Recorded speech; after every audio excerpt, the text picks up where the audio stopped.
Well, let's get a reader on the top themes set to drive markets this week. Peter McGuire joins us from XM. Peter, great to see you. Good morning, Andrew. How are you? Yeah, good, thanks. All right, so only 2 weeks to go until Christmas. Yeah. So do you feel as though any momentum has been lost? People are willing to sort of sit out at the moment, or it's in fact the opposite? Well, I think it's the opposite in a lot of ways. We've got a big slew of data this week. We've got 4 central banks meeting, the Swiss, what's happening with the Fed, where's the Bank of England and where's the Bank of Japan playing. So stimulus, that seems to be very much main course. I'm not sure what entree is going to be. I noticed that maybe that's Brexit and maybe there's no deal. But Boris and the boys, I don't know, they're putting the Navy off the coast of England. So that's an interesting move as far as the fisheries. What are the implications? Okay, so look, they've extended the extension of the extension for the deadline. What are the implications then if they do crash out then, most immediately? Well, I'm not sure what happens to the pound. I'm not sure what happens to the euro. I think the euro would probably get tanked, or maybe the pound moves up. The uncertainty creates, again, havoc to the markets. Markets don't want havoc. They just want positive sentiment. So it's just another hand grenade thrown into the basket, I think. And no one really understands the frameworks in the sense where it's going to be a hard Brexit. That hasn't been what they've been planning for the last 4 years. So we're coming down to the wire, Andrew, and maybe, just maybe, they might get it home, but I'm not really sure. Yeah, because the Bank of England is meeting in the midst of all of this, so that's going to muddy their thinking, isn't it? Which way are we going to go? Exactly, and their lockdowns are easing. So there's the first part as far as UK. They came off at the start of the month. And the next thing is those numbers are still ratcheting up. So there's still there's still much confusion to the markets. I just saw some numbers, 280,000 coronavirus cases in the US on Friday, which is just beyond comprehension. You know, those sort of numbers, they're ratcheting up as far as rolling out virus relief or the vaccine across the US. Certainly Europe's got to embrace it, and the UK front line. So hopefully that fourth quarter is not going to be as bad as and maybe there's going to be some reasonable retail sales, but I think it's going to be a tough, hard fourth quarter. Yeah, of course, over the weekend we had the FDA approval of the vaccine rollout in the States. So I'd be interested to see how that is received once everything gets going Monday morning, US time. But, exactly.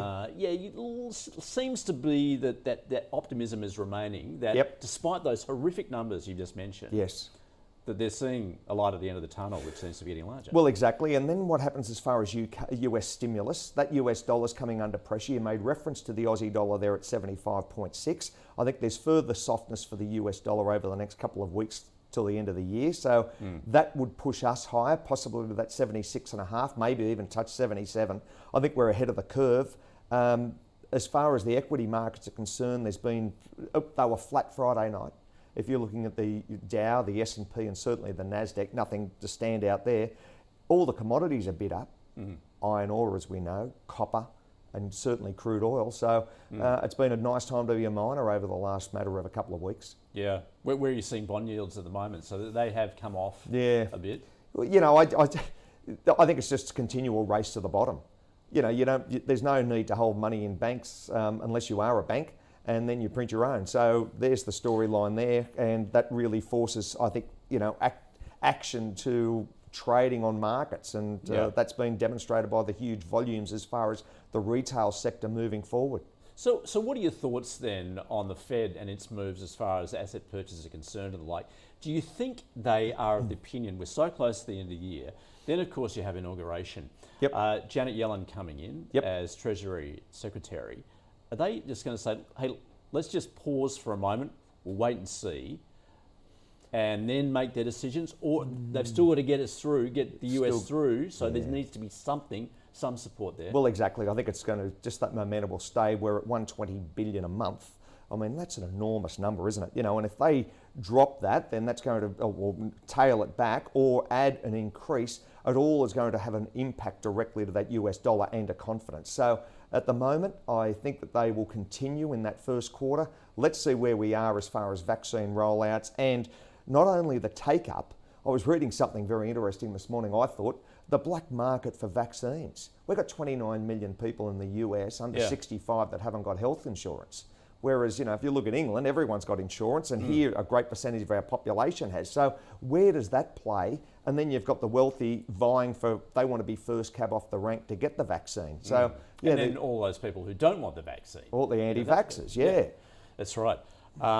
And just before we go, I did want to take a look at Asia. Yeah. Bit of a concern there. For instance, Korea, I think they're concerned about a spike in COVID numbers. Yeah, and Japan as well. Japan as well, which I was going to get to. So just as far as the central bank, the Bank of Japan there is concerned, what are their movements at the moment? I think it's just, again, more stimulus and keep its asset purchases. And the whole storyline is that Japanese yen is fairly strong. It's 104 against the US dollar. That Nikkei's been well bid up this past 6 or 7 months, and I think that will continue in the short term. So Japan will keep a very close eye on their numbers. You can't believe their numbers. This is one thing, Andrew, I can't believe it. It's $500 US. I was speaking to some friends in Japan. $500 US to have a test for coronavirus. Though they only report 2,900 numbers over the weekend for one of the days. So really, what are the true numbers? An ageing population like Japan, 35 million people in central Tokyo, or the outskirts, including Tokyo. It's a mega city.